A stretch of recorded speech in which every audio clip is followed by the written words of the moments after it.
Hello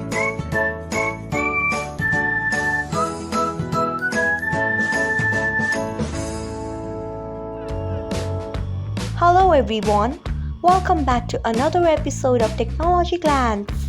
Today in this video, I am going to guide you through how you can disable media buttons on MX Player. So let's get started.